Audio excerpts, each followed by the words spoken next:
بسم اللہ الرحمن الرحیم۔ السلام علیکم۔ زندگی کی راہ چینل میں خوش آمدید۔ صرف 5 منٹ کا مدرسہ قرآن و حدیث کی روشنی میں 28 رجب المرزب۔ نمبر 1، اسلامی تاریخ۔ حضرت عبداللہ بن عمر رضی اللہ تعالیٰ عنہ۔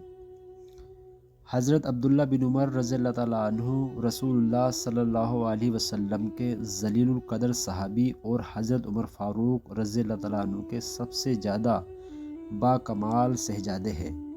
ان کے نیکی اور تقوی کی شہادت خود رسول اللہ صلی اللہ علیہ وسلم نے دی۔ حضور صلی اللہ علیہ وسلم نے فرمایا، عبداللہ بہترین شخص ہے، کیا ہی اچھا ہو جو تہجد بھی پڑھنے لگے۔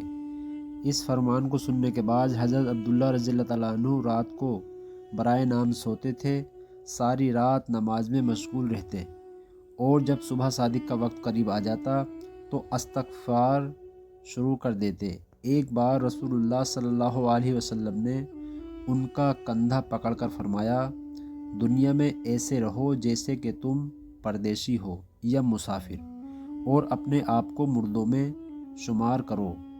حضور صلی اللہ علیہ وسلم کے اس ارشاد کے سبب حضرت عبداللہ رضی اللہ تعالیٰ عنہ نے پوری زندگی زاہدانہ گزار دی۔ بچپن ہی میں اپنے والدین کے ساتھ ایمان لائے اور اپنے والد کے ساتھ مدینہ کی ہجرت کی۔ کم عمری کی وجہ سے غزوہ بدر اور احد میں شریک نہ ہو سکے۔ غزوہ خندق میں انہوں نے شرکت کی اور اس وقت ان کی عمر صرف 15 سال کی تھی۔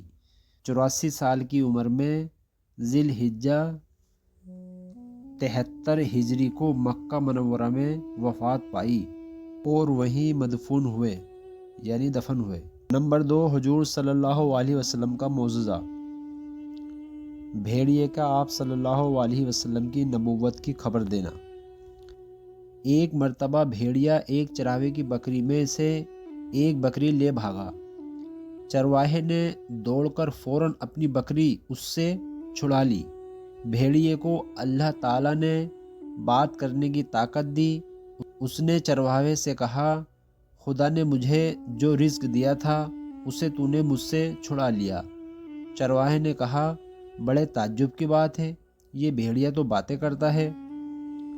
بھیڑیے نے کہا، اس سے زیادہ تعجب کی بات تو یہ ہے کہ مدینہ میں ایک شخص ہے جو گزری ہوئی باتوں کی خبر دیتے ہیں اور آئندہ پیش آنے والے حوادثات کی نشانی کرتے ہیں۔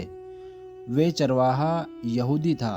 رسول اللہ صلی اللہ علیہ وسلم کی خدمت میں حاضر ہو کر سارا قصہ بیان کیا اور مسلمان ہو گیا۔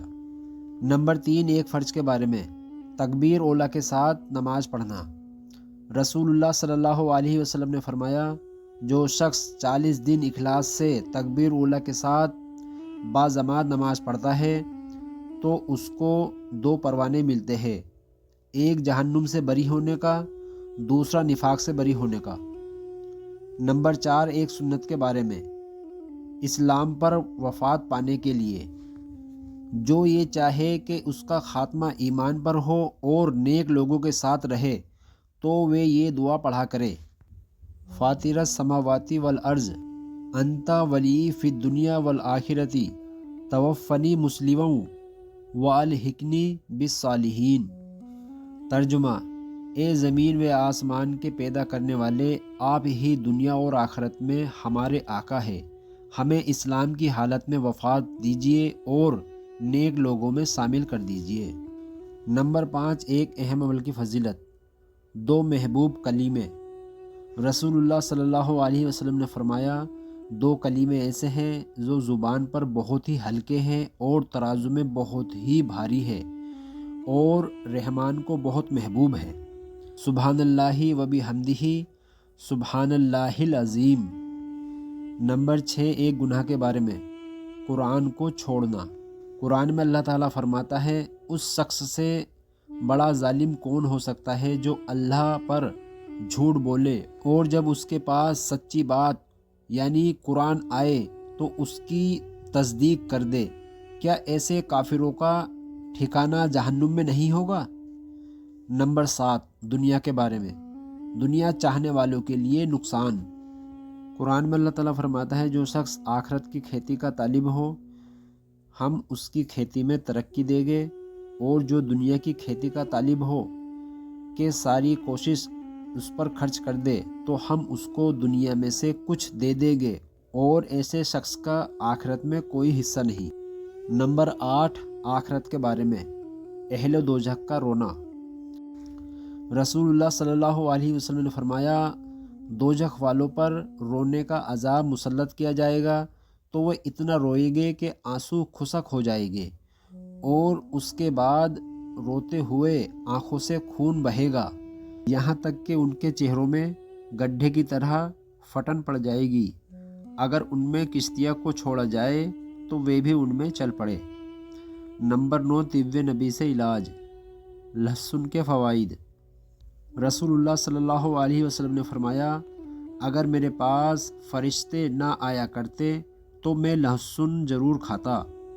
فائدہ، آپ صلی اللہ علیہ وسلم کے فرمان سے صاف ظاہر ہے کہ لہسن اپنے اندر بہت سے فوائد رکھتا ہے، چنانچہ عتبہ کہتے ہیں کہ اس کے کھانے سے سینے کا درد جاتا رہتا ہے، یہ کھانا ہضم کرتا ہے اور پیاس کم کرتا ہے وغیرہ۔